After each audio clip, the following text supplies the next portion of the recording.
Good morning friends. स्वागत है आपका आपके अपने YouTube channel study with Ravi Thakur पर। चलिए आज के द हिंदू एडिटोरियल वोकैबुलरी की शुरुआत करते हैं। इस वोकैबुलरी के पीडीएफ के लिए आप मुझसे टेलीग्राम ग्रुप पे जुड़ सकते हैं। मेरे टेलीग्राम ग्रुप का नाम है स्टडी विद रवि ठाकुर। तो इस डॉक्यूमेंट का जो पीडीएफ है आपको मेरे टेलीग्राम ग्रुप पे मिल जाएगा। चलिए शुरू करते हैं वोकैबुलरी। आज की वोकैबुलरी का पहला वर्ड है कॉन्वेंशन। कॉन्वेंशन यहाँ पे नाउन की तरह यूज हुआ है। इसका मतलब होता है किसी तरह की मीटिंग होना, सम्मेलन होना या फिर सभा होना, उसको बोला जाता है कॉन्वेंशन। कॉन्वेंशन का एक और अर्थ भी होता है। इसका अर्थ होता है हमारी जो परंपराएं होती है, हमारा जो रीति रिवाज होता है, उसको भी बोला जाता है convention. Convention is a large meeting of an organization और political group, that is called convention. Next word है एरोडाइट। एरोडाइट यहाँ पे एडजेक्टिव की तरह यूज हुआ है।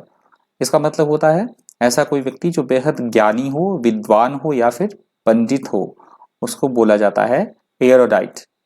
If you describe someone as erudite, you mean that they have or show great academic knowledge. उसको बोला जाता है erudite. नेक्स्ट वर्ड है reluctant. reluctant यहाँ पे एडजेक्टिव की तरह यूज हुआ है। इसका मतलब होता है किसी भी काम को करने की इच्छा ना होना, तो उसको बोला जाता है इंग्लिश में reluctant.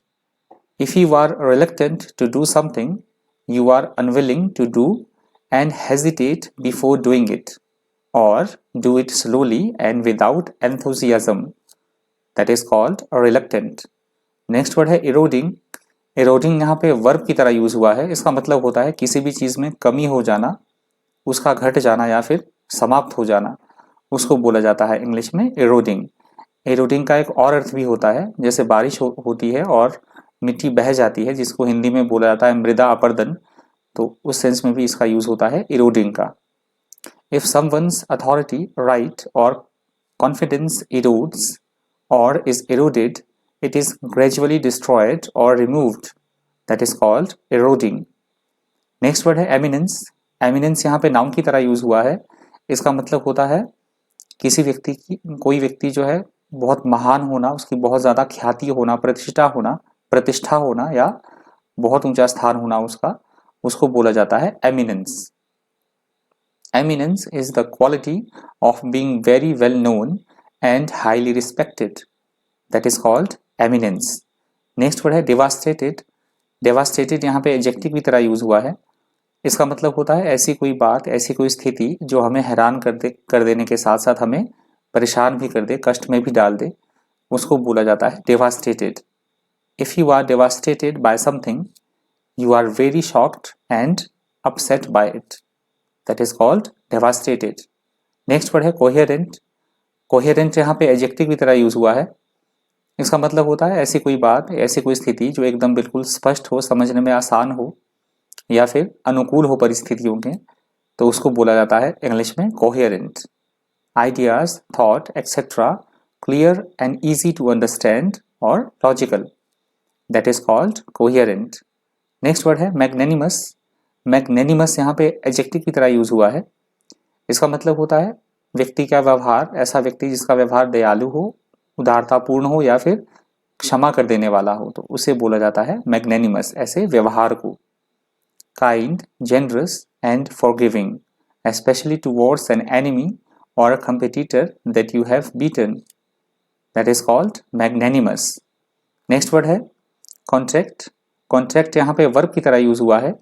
इसका मतलब होता है किसी चीज का छोटा होना, कमी आना किसी चीज में, उसका सिकुड़ना, या फिर हम बोल सकते हैं सिकुड़न की प्रक्रिया, कॉन्ट्रैक्शन का जो प्रोसेस है उसको बोला जाएगा कॉन्ट्रैक्ट। व्हेन समथिंग कॉन्ट्रैक्ट्स और when something contracts it becomes smaller और shorter, that is called contract. Next word है एल्बीट. एल्बीट यहाँ पे कंजंक्शन की तरह यूज हुआ है। इसका मतलब होता है हालांकि, इसके बावजूद भी, यद्यपि, तथापि, उसको बोला जाएगा इंग्लिश में एल्बीट, अल्दो। नेक्स्ट वर्ड है डिसिपेटेड. डिसिपेटेड यहाँ पे वर्ब की तरह यूज हुआ है। इसका मतलब होता है ऐसी कोई चीज जो धीरे धीरे गायब हो जाए, कमजोर हो जाए या फिर खत्म ही हो जाए, उसको बोला जाता है dissipated. To slowly become less until it disappears, to make something weaker until it disappears, that is called dissipated. Next word है टेल टेल. टेल टेल यहाँ पे एडजेक्टिव की तरह यूज हुआ है। इसका मतलब होता है ऐसी कोई बात जो स्पष्ट संकेत दे, साफ दिखाई देने वाला, या फिर रहस्य को उजागर करने वाला, भेद खोलने वाली बात, उसको बोला जाता है telltale. Something that is described as telltale gives away information often about something bad that would otherwise not to be noticed. That is called tell tale. Next word है betraying. betraying यहाँ पे verb की तरह use हुआ है। इसका मतलब होता है रहस्य का या फिर गुप्त बातों को उजागर कर देना, उनको सबके सामने ले आना, उसको बोला जाता है betraying. To show a feeling or quality that you would like to keep hidden. That is called betraying. और आज के वोकैबुलरी का जो लास्ट वर्ड है, अंतिम शब्द है, वो है इंसिपिएंट. इंसिपिएंट यहाँ पे एडजेक्टिव की तरह यूज हुआ है। इसका मतलब होता है किसी भी चीज की शुरुआत होना, आरंभिक स्थिति में होना, कोई भी चीज शुरुआती दौर में होना, तो उसको बोला जाता है incipient. Just beginning, that is called incipient. तो ये आज की वोकैबुलरी का अंतिम शब्द था। वीडियो आपको हेल्पफुल लगा हो, इन्फॉर्मेटिव लगा हो, वीडियो से कुछ आपने सीखा हो, तो प्लीज वीडियो को लाइक कीजिएगा, वीडियो को ज़्यादा से ज़्यादा शेयर कर दीजिएगा। और अगर आप मेरे चैनल पर नए हैं तो चैनल को सब्सक्राइब करना बिल्कुल मत भूलिएगा। तो आज की वोकैबुलरी में इतना ही। Thank you, thanks for watching.